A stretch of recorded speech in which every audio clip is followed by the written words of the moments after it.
Good morning, सुप्रभात। स्वागत है आप सभी का। आप देख रहे हैं समृद्धि न्यूज और मैं हूं आपके साथ पूजा तंवर। वक्त हो चला है दिन भर की बड़ी खबरों की ओर रुख करने का। शुरुआत करेंगे दिन की सुर्खियों के साथ। संसद से ईडी दफ्तर तक मार्च में 16 पार्टियों के नेता आज भाग ले। उनके मार्च को लेकर विजय चौक पर पुलिस ने सुरक्षा व्यवस्था कड़ी की है। ईडी ऑफिस तक कथित विपक्ष के मार्च को लेकर उद्धव गुट के शिवसेना के नेता संजय राउत ने इस मार्च को जरूरी बताया और कहा ये मार्च जरूरी है, ये ईडी कार्यालय की तरफ से हमारा प्रतिनिधित्व होगा। आम आदमी पार्टी के सांसद संजय सिंह ने कहा कि आज सभी विपक्षी नेता ईडी से सवाल पूछेंगे कि रोज विपक्ष के नेताओं से ही वो सवाल क्यों करते हैं। उन्होंने कहा इतना बड़ा घोटाला हो गया, क्या इसकी जांच की जानी गुनाह है। केंद्रीय मंत्री स्मृति ईरानी ने अब राहुल गांधी पर निशाना साधा और कहा कि वो टुकड़े टुकड़े गैंग के साथ है। राहुल ने विदेश में देश का अपमान किया। उन्होंने कहा कि राहुल गांधी मोदी विरोध में देश विरोधी हो गए हैं। दिल्ली महिला आयोग ने अब उड़ानों और हवाई अड्डों पर यौन उत्पीड़न तथा अनियंत्रित व्यवहार की रोकथाम सुनिश्चित करने के लिए दिशा निर्देशों में संशोधन के लिए डीजीसीए को विस्तृत सिफारिशें दी हैं। उत्तर प्रदेश सरकार योगी 2.0 का पहला साल आगामी 25 मार्च को पूरे प्रदेश में मनाया जाएगा। बीजेपी और सरकार ने इसे लेकर तैयारियां शुरू की। इसी दौरान सीएम योगी अपनी सरकार की 6 साल की उपलब्धियों को जनता के समक्ष प्रस्तुत करेंगे। प्रवक्ता के अनुसार दूसरी ओर प्रदेश के विभिन्न जिलों में प्रभारी मंत्री और राज्य मंत्री अपने प्रभार वाले जिले में मौजूद रहेंगे। उद्धव ठाकरे उनके परिवार की संपत्ति की जांच की मांग को लेकर बॉम्बे हाईकोर्ट पहुंचे एडवोकेट का दांव उल्टा पड़ गया।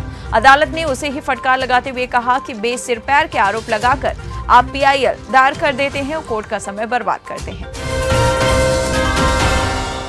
आरएसएस की तरफ से राहुल गांधी को सलाह दी गई। दात्रावदे होसबाले ने कहा कि राहुल गांधी को अधिक जिम्मेदारी दिखानी चाहिए और वास्तविकता को देखना चाहिए। वहीं समलैंगिक विवाह के सवाल पर दात्रादे ने कहा विवाह केवल विपरीत लिंग के लोगों के बीच हो सकता है। संघ समलैंगिक विवाह पर सरकार के विचार से सहमत है। कांग्रेस के पूर्व अध्यक्ष राहुल गांधी ने बीजेपी सरकार को अडानी के मुद्दे पर एक बार फिर घेरा। उन्होंने बीजेपी पर पलटवार करते हुए सवाल पूछा कि बीजेपी आखिर इस देश की राष्ट्रीय सुरक्षा से समझौता क्यों कर रही है।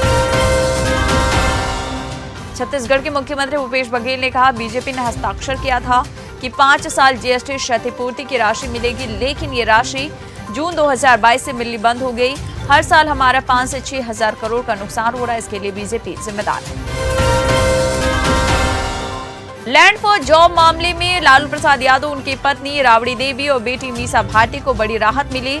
राउज एवेन्यू कोर्ट ने उन्हें जमानत दे दी। सीबीआई ने इनकी जमानत का विरोध नहीं किया। देश में एक बार फिर से कोरोना के मामले बढ़ने शुरू हो गए। बीते 24 घंटे में कोरोना संक्रमण के 618 मामले दर्ज हुए। वहीं आपको बता दें दिल्ली सहित मुंबई में मामले दुगने हो रहे हैं। जम्मू कश्मीर में सुरक्षा बलों को बड़ी कामयाबी मिली। सुरक्षा बलों ने सिंहपोरा पट्टन में AK-47 के 71 लाइव राउंड के साथ लश्कर आतंकवादी के सहयोगी को गिरफ्तार किया। उस पर आर्म्स एक्ट और ULAP के तहत मामला दर्ज किया गया है।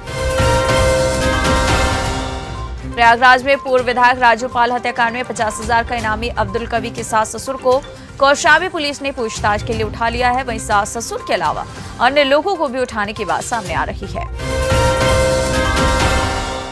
उत्तर प्रदेश के बरेली में दिल्ली कूच से पहले मौलाना तौकीर रजा समेत 5 लोग 72 घंटे के लिए नजरबंद किए गए। डीएम ने इस बात की पुष्टि की। बता दें 15 मार्च को दिल्ली कूच करने का ऐलान था। अरविंद केजरीवाल ने पीएम मोदी पर निशाना साधा और कहा कि देश का प्रधानमंत्री पढ़ा लिखा नहीं होगा तो कोई भी बेवकूफ बना देगा कि नोटबंदी कर दो, भ्रष्टाचार आतंकवाद खत्म हो जाएगा। वहीं केशव प्रसाद मौर्य ने इस पर पलटवार किया और कहा केजरीवाल जी आपने तो पढ़ा लिखा काबिल समझते हैं अपने आप को, लेकिन बतौर मुख्यमंत्री वो ना तो फाइल पढ़ते हैं और ना ही उन पर दस्तखत करते हैं। दुर्भाग्य से वो देश के इकलौते ऐसे मुख्यमंत्री हैं। वहीं दिल्ली भाजपा के नेता रमेश बिधूड़ी ने भी ट्वीट किया और कहा कि आसमान पर थूका अपने मुंह पर ही आकर गिरता है, कुछ तो शर्म करो केजरीवाल। इस तरह की बातें करने से आपकी घटिया मानसिकता का ही पता चलता है। कविता को लेकर कथित तौर पर आपत्तिजनक टिप्पणी करने के लिए भारतीय जनता पार्टी की तेलंगाना इकाई के अध्यक्ष और सांसद वी संजय कुमार को कहा गया है कि वो 18 मार्च को राज्य महिला आयोग के समक्ष पेश हो। अब सुप्रिया श्रीनेत ने बीजेपी पर तंज कसा। श्रीनेत ने ट्वीट कर लिखा कि कुछ लोगों का अस्तित्व और उपयोगिता सिर्फ राहुल गांधी जी के खिलाफ झूठ फैलाने और जहर उगलने की वजह से ही है। आजकल श्रीमती स्मृति ईरानी ने ट्रोल मंत्रालय का अपना कार्यभार श्री अनुराग गोली मारी ठाकुर को दे रखा है। डिबेट के दौरान सुप्रिया श्रीनेत अपने हाथ में एक पोस्टर लेकर दिखाने लगी जिसमें लिखा हुआ था कि अडानी को बचाने के 101 नुस्खे। इसको दिखाते ही उन्होंने कहा, भाजपा की कृपा से और मोदी के सानिध्य में ऐसी कोई जगह नहीं जहां गौतम अडानी को बचाने की कोशिश नहीं की जाएगी। संसद की एक समिति ने नागर विमानन मंत्रालय से हवाई किराए की ऊपरी और निचली सीमा तय करने और ये सुनिश्चित करने को कहा है कि एयरलाइन की ओर से मुक्त बाजार अर्थव्यवस्था के नाम पर भारी कीमत वाली व्यवस्था नहीं अपनाई जाए। समलैंगिक विवाह पर कानूनी मान्यता देने के सवाल पर विपक्षी दल चुप्पी साधे हैं अभी तक, क्योंकि ये पूरा मामला अब सुप्रीम कोर्ट पर है। वहीं इस पर 18 अप्रैल को सुनवाई होगी। सीजेआई चंद्रचूड़ मामले में दो फाड़ हुआ। Supreme court bar association SCBA Kapil Sibal के समर्थन में 470 वकीलों की चिट्ठी, वहीं बार के एक्शन को बताया गलत। बुंदेलखंड एक्सप्रेसवे के विचौलिया पुल में दरार आ गई। इसको लेकर अखिलेश यादव ने बीजेपी सरकार पर निशाना साधते हुए ट्वीट किया। जम्मू कश्मीर के पूर्व राज्यपाल सत्यपाल मलिक की Z+ सुरक्षा हटा ली गई। अब उनकी सुरक्षा में सिर्फ PSO तैनात रहेगा।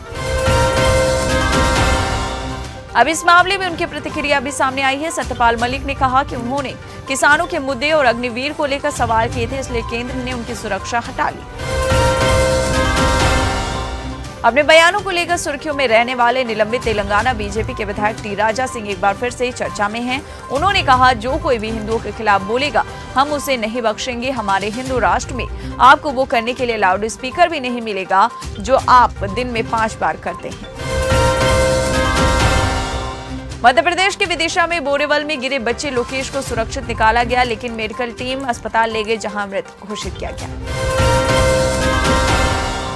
शिवसेना मामले की सुनवाई देखने सुप्रीम कोर्ट पहुंची केन्या की पहली महिला चीफ जस्टिस के सुप्रीम कोर्ट पहुंचने पर सभी वकीलों जजों ने उनका स्वागत किया। मेडिकल इंश्योरेंस क्लेम को लेकर वडोदरा के उपभोक्ता फोरम कोर्ट ने बड़ा फैसला किया। कोर्ट ने कहा कि क्लेम के लिए किसी भी व्यक्ति का अस्पताल में 24 घंटे तक भर्ती रहना जरूरी नहीं। उधर अमेरिकी सीनेट में एक प्रस्ताव आया है। इसमें मैकमोहन लाइन को भारत और चीन के बीच सीमा माना है। इसमें चीन पर अरुणाचल के दावे को खारिज किया गया है। दिल्ली में आवारा कुत्तों से होने वाली घटनाओं को लेकर मेयर ने आपातकालीन बैठक की, एक्शन प्लान तैयार किया, वहीं निर्देश दिया है। आपको बता दें, वसंत कुंज की घटना के बाद इसकी जांच के लिए 4 टीमों को तैनात किया गया है। महाराष्ट्र 12th के पेपर लीक मामले को लेकर क्राइम ब्रांच ने नया खुलासा किया है। बता दें, एग्जाम से 1 घंटे पहले 119 बच्चों के पास था प्रश्न पत्र।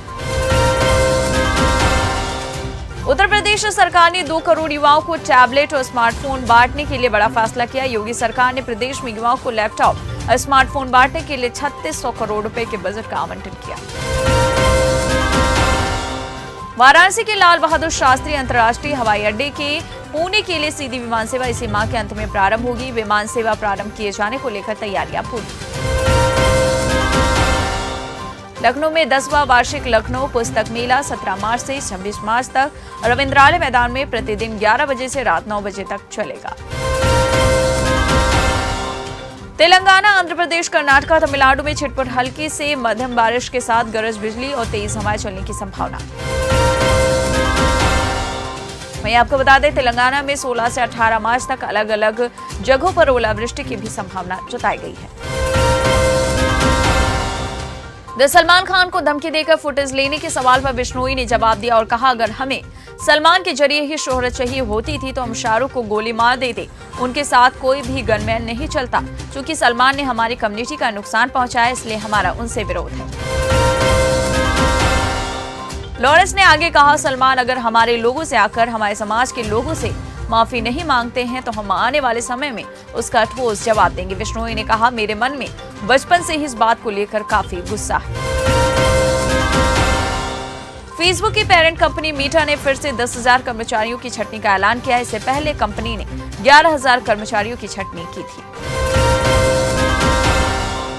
भारत में पलायन करने वालों पर एक आंकड़ा सामने आया, जिसके अनुसार यूपी से लेकर महाराष्ट्र तक भारत में शादी पलायन की सबसे बड़ी वजह है। आंकड़े के अनुसार 2020-21 के दौरान भारत में महिला और पुरुषों के बीच प्रवास की दर 28.9% दर्ज की गई।